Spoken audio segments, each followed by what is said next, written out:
Well, hello everyone, welcome to the latest edition of Ed Talks. The topic everyone is discussing at the moment is the private rented sector and what is happening with landlords.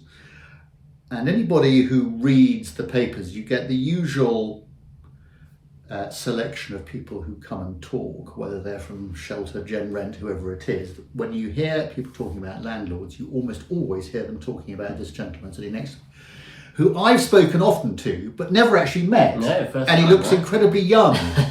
So who is Ben Beadle? Who is Ben Beadle? Well, Ben Beadle is first and foremost a landlord. He's been a landlord despite these youthful looks for 20 years, Ed. And I've got the grey hairs to show for it. I've always worked in housing. I started my career as a very, very young man in property management.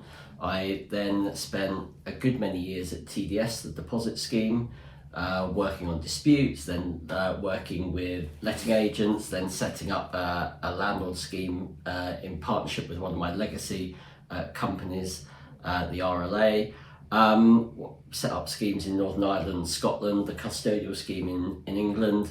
Then wanted to do something a bit different, went to Places for People, the Touchstone part of the business, which looks after some of the biggest landlords in the UK. So these shops out here, flats over, typically we would manage all of those and develop them, asset manage them, get tenants, all of that sort of jazz. And we had about 20-odd thousand homes across the UK for a whole range of different clients, including build to rent. And then I thought I'd throw my hat in to the ring for this job when it came up, and blow me, I got it. So that job is?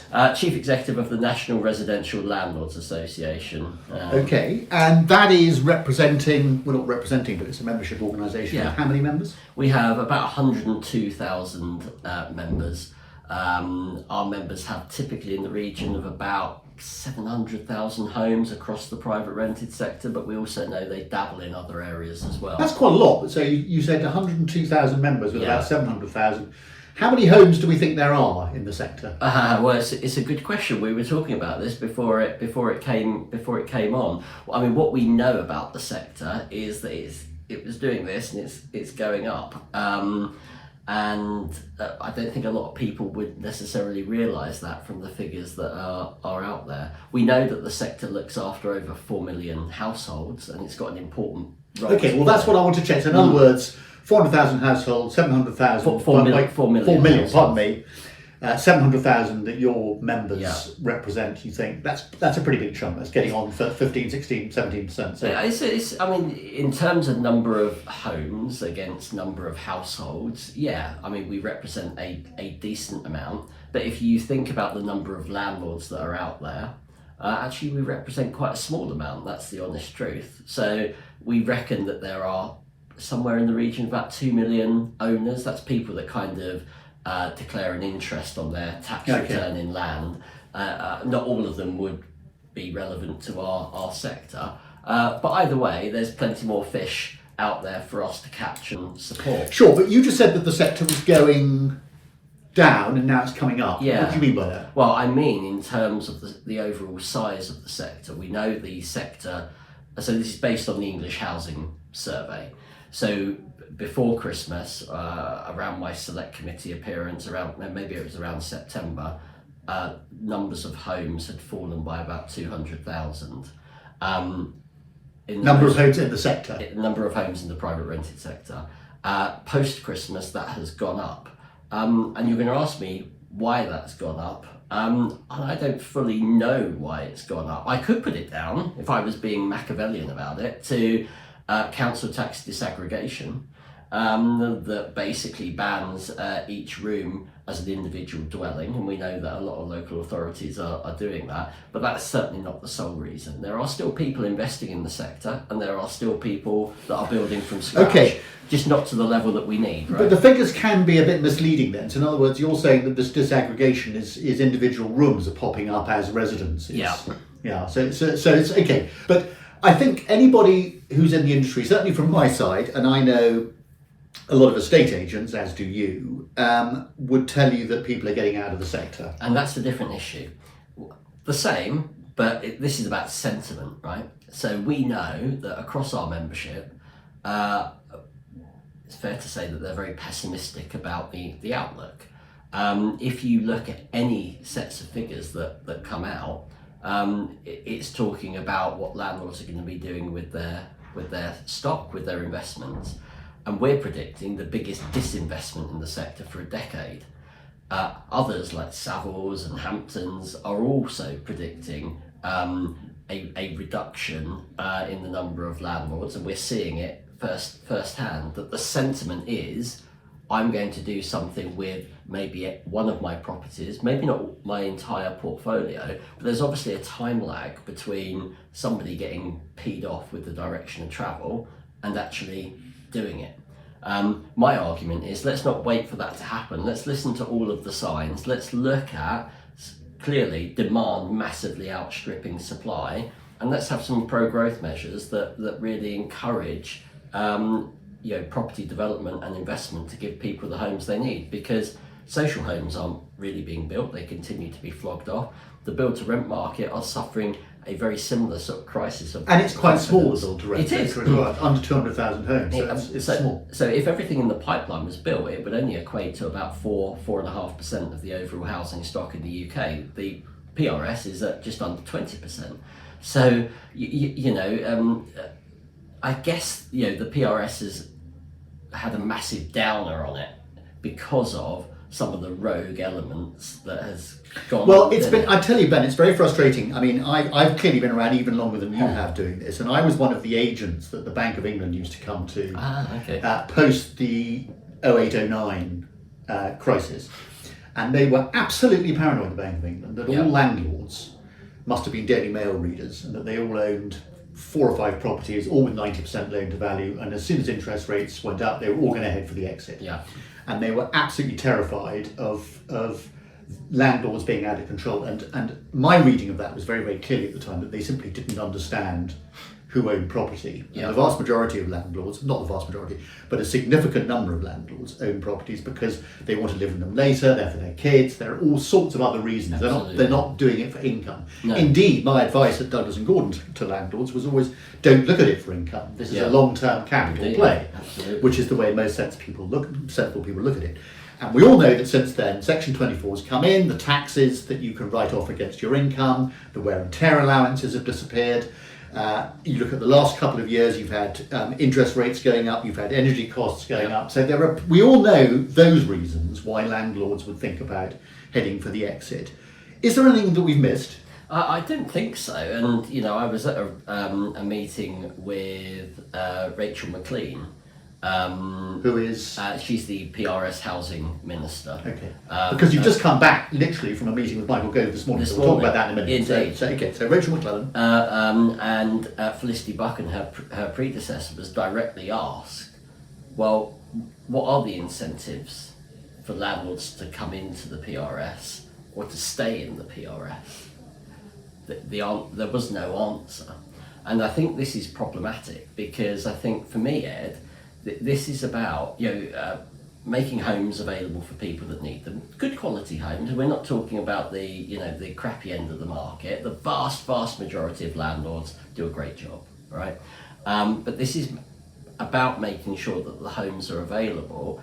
And with every carrot, there's a stick. I get that, but the trouble is we don't really have very many carrots now. And I think the feeling is that this is not a sexy place to be. And I'm afraid deriving a sustainable profit off the back of housing is not a dirty word.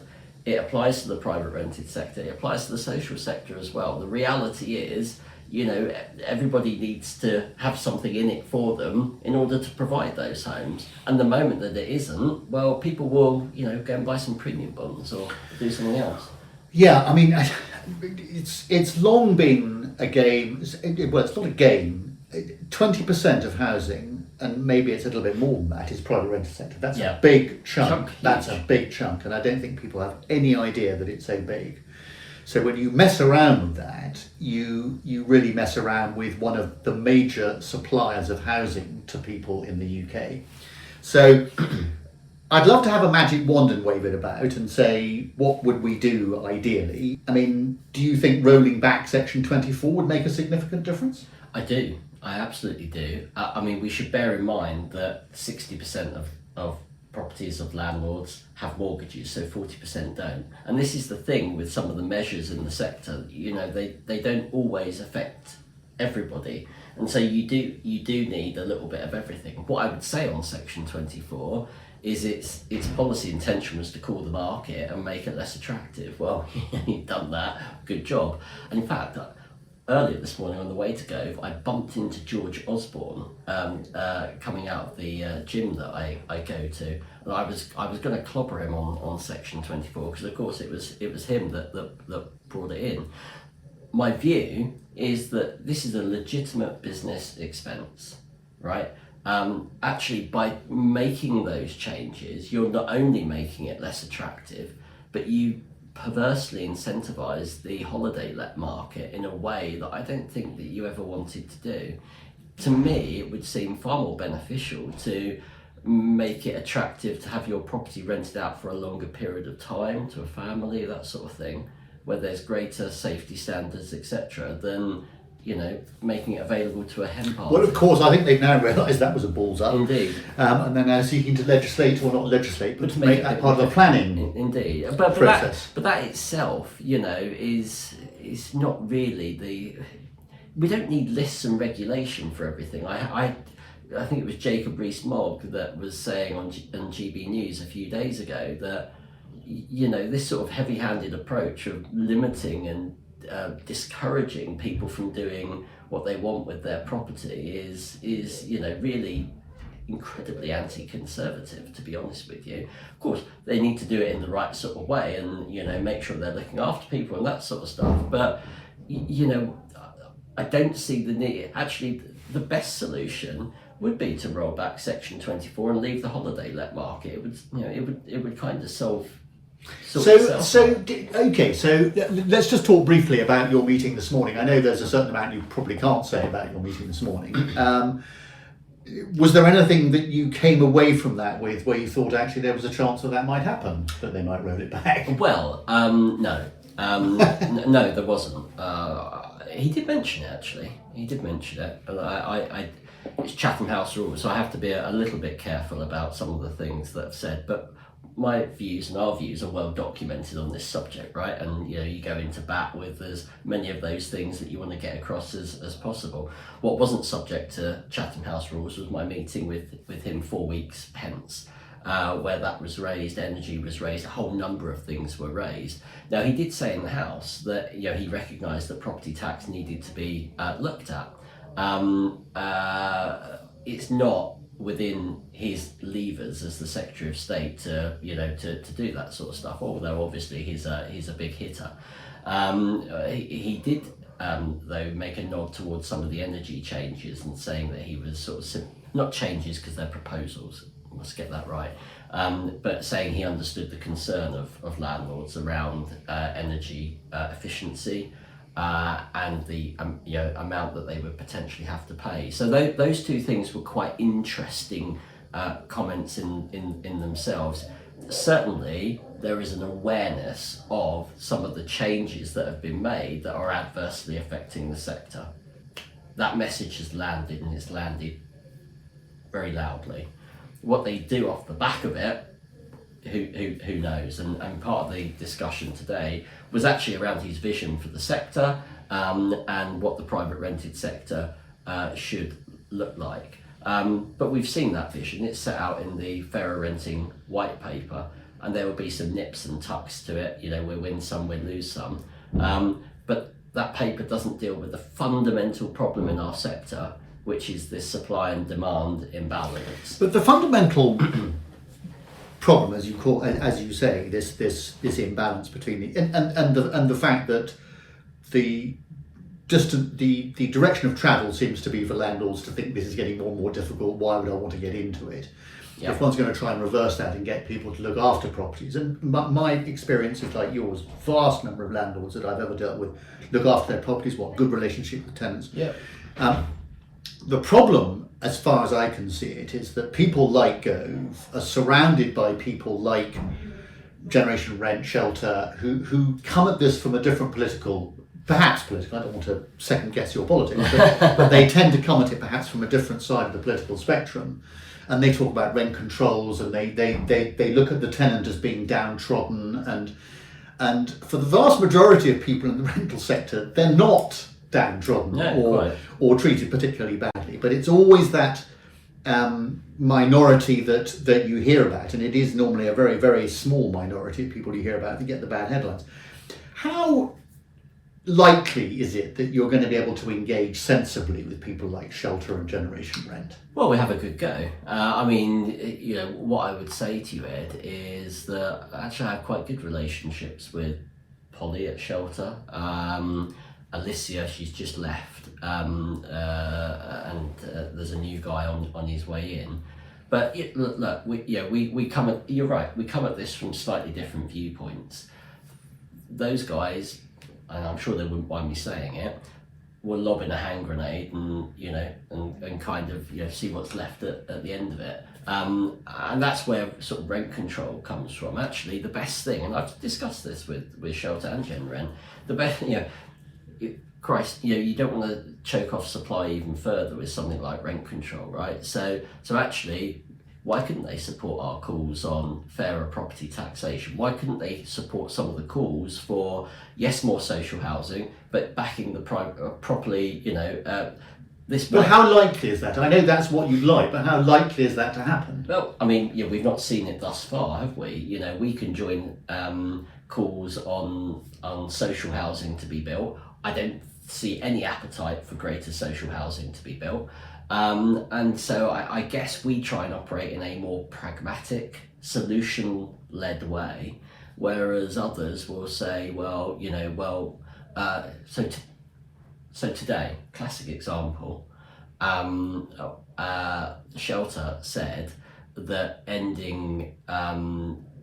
abolishing Section 21 will be a great route to ending homelessness. And I had to say, well, that's rubbish.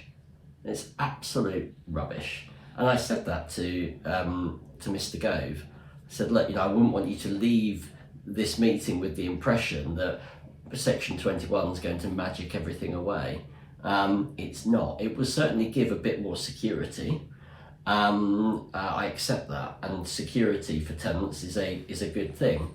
But I'm always at pains to point out that the average tenancy length is 4.5 years. That's not an insecure sector, but there are pockets of examples of landlords that have maybe used Section 21 in a way that perhaps the responsible landlord wouldn't use. Yeah, but again, it's a very small number. They can still resort to Section 8. There are other things that they can do to get to get their properties back. It is extraordinary. When I was a young estate agent, we used to sell quite a lot of the old assured tenancies, the old tenancies that were just long-term ones where people had acquired rights and the owner couldn't kick them out, and they were sold at 60-70% of vacant possession value, etc., etc. I can't believe that politicians are sort of, what's the right word, sleepwalking back into a similar sort of situation where I can't believe that's the case. One of my big bugbears about housing is that it is, like it or not, it's a political topic. Now, it's a political topic that none of them seem to actually do anything about. No, they all sit at elections and say, yeah, this is top of the list, and then they, we've had whatever it is, 19 housing ministers in 20 years or whatever it is. It's madness, and that encompasses Labour as well as Coalition and Tories. So it's Labour don't have a monopoly on supposedly looking after the tenants. No, they really don't. But how does one take housing out of politics? With great difficulty, because housing is linked to so many things, isn't it? Health and mental health and families and social mobility, all of that sort of stuff. There is an argument that you should pick up the housing function and just have it, kind of independent from any kind of politics. I just don't see that that's possible, to be honest with you. And so for as long as that continues, it will play out as a political football. Who's gonna build more houses? And that irritates the hell out of me, because government doesn't build houses anymore. They just create the environment for people to build it. No, right? So, was Gove honest about why he's dropped the 300,000 target? do you know what? So we didn't get onto the target, but we did speak about the need for the supply challenges to be kind of resolved, but not in any kind of meaningful But the only way you do that, surely, is to have people taken out of politics who know who needs what where. And, there's no one-size-fits-all policy for the UK. You give one target, that doesn't make any difference. You've got to know who needs what Sure. sort of housing in what specific location, and then you've got to build infrastructure to support it, etc., etc. It's really not an easy thing to do.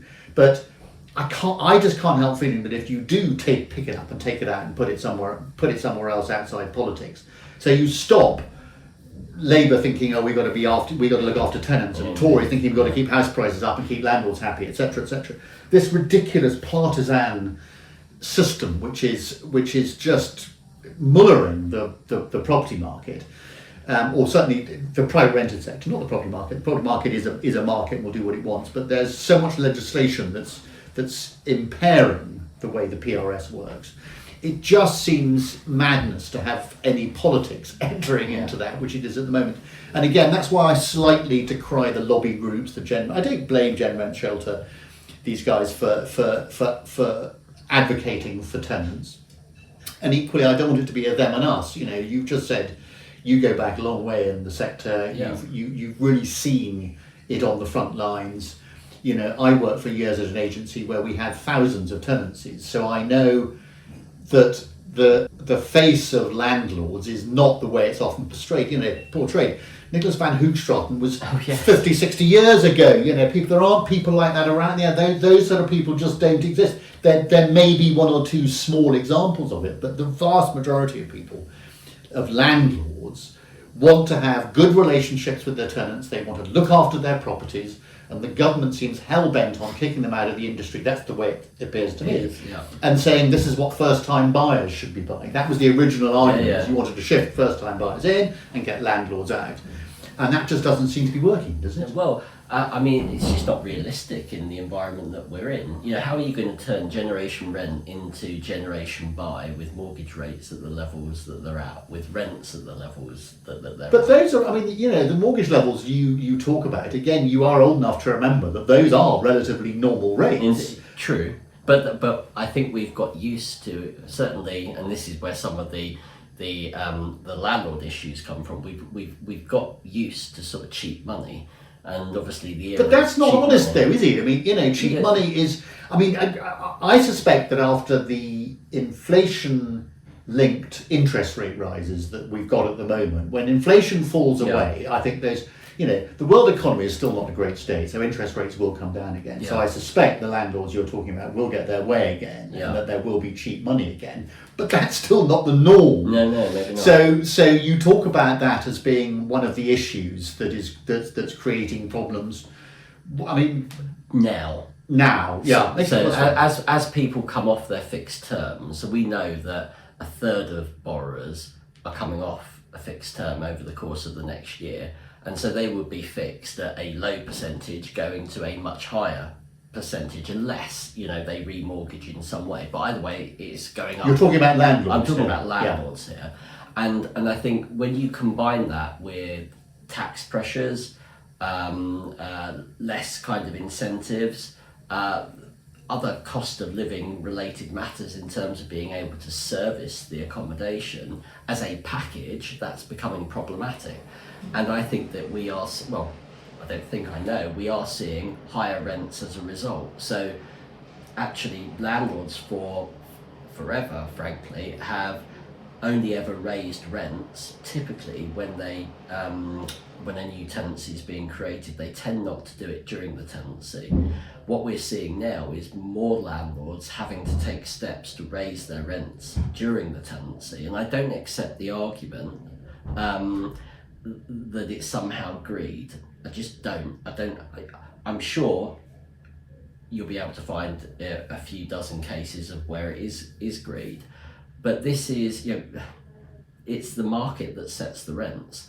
It's the external factors that landlords are having to say, right, well, I'm running this as a business. This has gone up. This has gone up. Look, guys, I'm going to need to adjust. It's like everything rent. else, yeah. We're not immune from. But it might explain why there is so much of a polarised argument from tenants. And now, what else have we missed that we're not talking about? What else does Ben want to talk about in terms of the sector? Well, I guess some of these other changes that we've got coming down the track in terms of rental reform. That was actually the main crux of the discussion that we've been having with ministers, including Gove today. I mean, Section 21 is only one part of those reforms. We've got things like an ombudsman. We've got things like the property portal, i.e. a register of some description. We've got abolishing fixed terms and starting on periodic tenancies. We've got how the courts are going to service all of those things in the new world. And then, of course, we've got implementation. And that was one of the things that I did raise, because there'll be many of your listeners that have property in Wales. And Renting Homes Wales has been A, a long time in the coming, and B, an absolute bloody car crash in terms of implementation. It's helpful for me, because I said to Gove, make sure you look at Wales and just don't do what they're doing. So what have they done that's wrong? Well, effectively, A, they promised a proper lead-in time, and they're still... A lead-in time for people to get used to the rules and effectively have a... So this is licensing... Yeah, this is a moving away from no fault, having longer notice periods, moving to a standard contract, a whole range of changes. Some of the biggest changes, frankly, for a generation. But what they have done is rather than have, get everything sorted and then have a lead-in time, actually they've been sort of introducing things effectively during the lead-in time. And it's caused a massive crisis of confidence. Now, obviously Wales is a much smaller country than, say, England, but it does reinforce the same point that whilst there might be an urgency, if you will, to abolish Section 21, we must be careful to make sure that the alternative to Section 21 is robust and works for responsible landlords, and that there is a proper lead-in time for everybody to know the rules of the game and how it's going to work with education and all of that sort of stuff. Because, as I said, if we get these things wrong, the crisis of confidence that the sector is seeing at the moment is not going to get any better.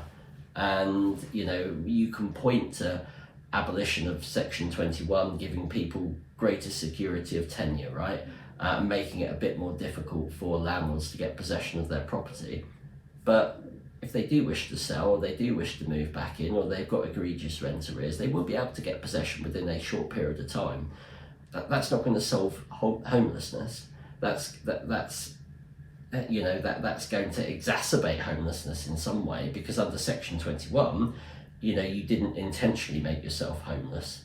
If you don't pay your rent or you commit antisocial behaviour, well, then you will. And I think it's going to be really, really interesting to see how some of these things play out.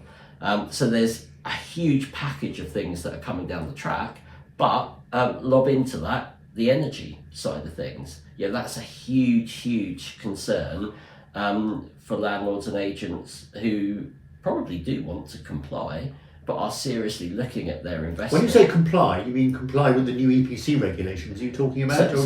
So proposed EPC regulations are moving the benchmark to a C. E to C, I mean, it's a big change. It's a big change within. The time frames are pretty academic now, because it's gone on for such a long time. Just before you go on, because when you say energy, a lot of people listening to this will think, hang on, he's talking about gas prices and energy prices rather than EPCs.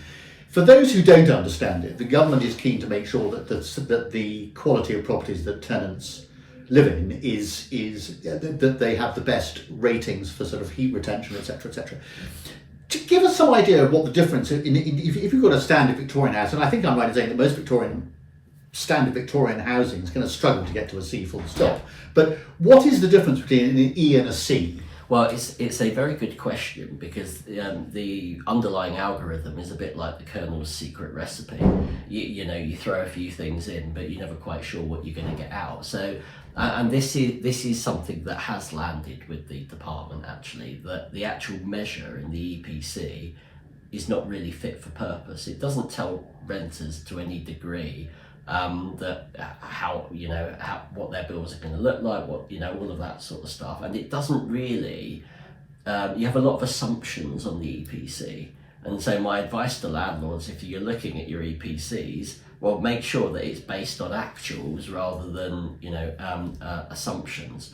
I think we've reached the view that the EPC is, whilst a well-intentioned measure for both landlords and tenants in terms of how you can improve the energy efficiency of your property and what you are moving into and how it will, keep you warm and all of that sort of stuff, is old hat. It needs refreshing, and so it's not quite as easy to say, well, if you're at E. You need put in a heat pump or whatever exactly. it is.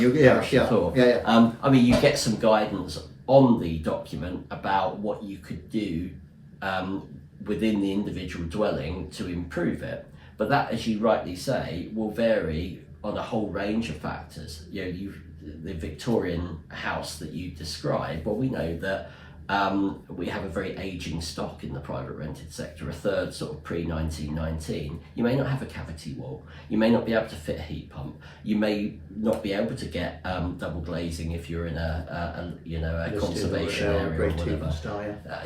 So what's the choice?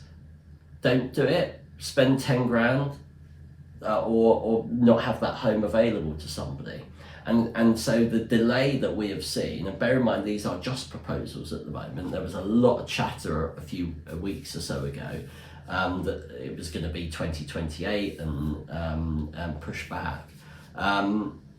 We haven't got confirmation of where government are going with this, and I don't really think that we've got a great deal of confirmation about, because I don't want to tell my members, well, rip out this, rip out that, and put in a heat pump when government hadn't really set its stall out.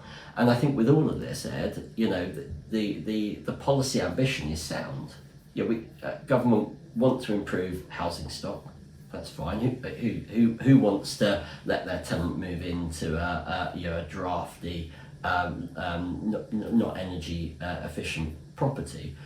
But of course, all of that has to be underpinned by what you can actually do, and that there isn't a one size fits all. So you need to make sure that with every stick there is a carrot, and property owners must be helped financially to be able. Yeah, it does make sense. I mean, if they're going to improve their energy efficiency, their EPC rating, then it makes sense for them to have some sort of incentive to do so, be that tax or whatever it is. Okay, I mean, I'm well aware that for most people they listen to what I tend to talk about in the subjects on a commute or whatever. So we don't want to go on for too much longer. But if you were to look at where do you think the PRS will be in, say, 24 months' time? Will Section 21 have gone? The EPC, as you say, the target is for 2028. So that's quite some way away still. Do you think there might be? I'd be interested to see what Ben Beadle thinks, where you think the PRS will be in 24 months. So not next year, the year after, 24 months. Labour government, certainly abolition of Section 21, possibly entirely discretionary grounds for repossession. And I worry that if it is a Labour government, we will have some element of localised rent control. Cheery place to end, right? Well, cheery place to end. But listen, I'm really grateful to you. I think there's so much that a membership organisation like yours can bring, because I know it's very easy to say that the only landlords who would join a membership organisation like yours are the more enlightened ones. But what's wrong with that? I mean, the whole objective is to have people who've been enlightened, and I know we've talked a bit. Very kindly, you recommend Vuba to your members, and we're very grateful for that. They're a significant part of our business. But from an estate agency point of view, I can see that for most businesses, it is funny how it works. When I started an agency, sales was what it was all about, and people wanted to buy good sales businesses. Now they're not interested in the sales parts of businesses; they're really, really interested in the letting side of business. And of course, I think the value of these businesses is only going to go up again, because if interest rates come down, the capital values is going to go up of these businesses. And possibly they've come off over the last sort of year or so because interest rates have gone up. So it's a fascinating time. And I really wish you the best in your battles is the wrong word, but you're talking to government, which must be like fighting your way out of a paper bag sometimes. And also you're having to engage with some of these these lobbying organisations, which we've talked about in the programme. I mean, the way I see it, Ed, is people are coming from a good place, right? You know, no one sat round the table saying, well, you know, we want to destroy this, that or the other. We all want to improve it. We just have a slightly different way of getting there. And I'm a collaborator. So, you know, I thinking about our partnership, this is about making sure that our members have all of the tools at their disposal to be able to offer a really shit hot, you know, property, job, that sort of thing for their tenants. And at the same time, know that their concerns, their troubles are being listened to by the association and conveyed back to power in a way that is pragmatic and likely to get traction. And I think, you know, what we're seeing at the moment is certainly landlords and agents' voices being listened to, but the proof will be in the eating, I'm sure. Yeah, well, listen, thank you. It's an enormous area, PRS, 20%, 25% of all housing. It's a huge area. So I shall be interested to hear what people think about this. Thanks very much, Ben.